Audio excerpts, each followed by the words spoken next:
We know school is going to look a lot different this year. Yeah, and while some are still a few weeks away, Avon again is starting today. So Matt's live with the changes the school's making and how teachers feel about them. Hey, Matt. Good morning to you. It is another sign, right, that summer is winding down as soon as you're here back to school. And of course, here we are in late July, and it's the very first day for schools in the Avon district, including right here at Avon High School, where students will be starting the day here in just about 3 hours. Now, you could call Avon a bit of a model school district here for the state, and here's why. We go all the way back to March, and that, as you may remember, is when Avon closed their schools. They were the first in the state to do so after one of the first positive COVID-19 cases in our area. That happened at Hickory Elementary. Now, 4 months later, it's the first in our area to start back, which includes in person, all during this new normal that we're in. But one Avon teacher tells us it's kind of like being an experiment.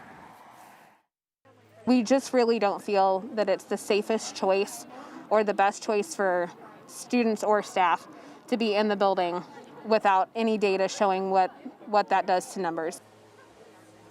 So she and a group of parents protested Friday, hoping to convince leaders to delay the start of school. But the district feels confident in its changes. That includes no visitors or volunteers. Seating charts will also be used in classrooms, on buses, and in the cafeteria during lunch. This also helps with contact tracing if there would happen to be a positive case.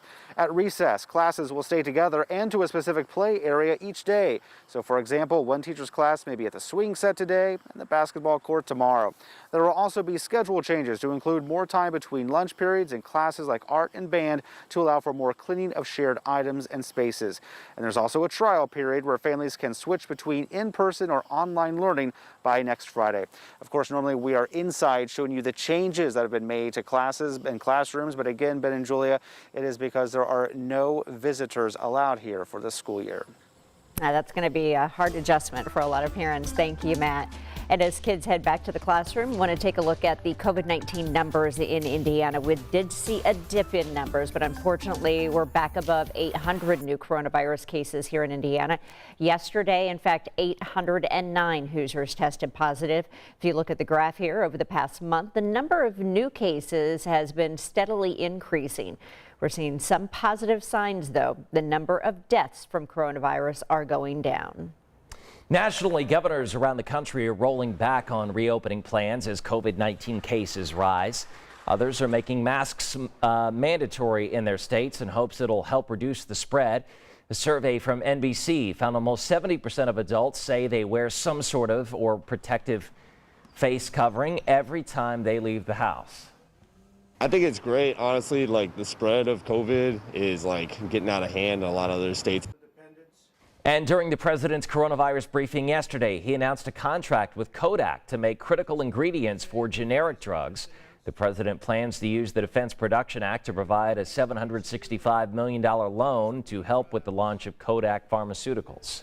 Lawmakers on Capitol Hill are debating the newly proposed coronavirus relief bill put together by the Senate.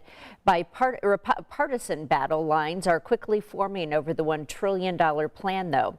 One of the main disputes is over the federal unemployment benefits. Republicans want to reduce the weekly payments from $600 to $200. They say the $600 payment creates an incentive for many workers to stay home. Democrats argue that millions of Americans are out of work because of the pandemic and need the money. Many say it's unlikely the new relief plan will be signed into law before the current one expires on Friday.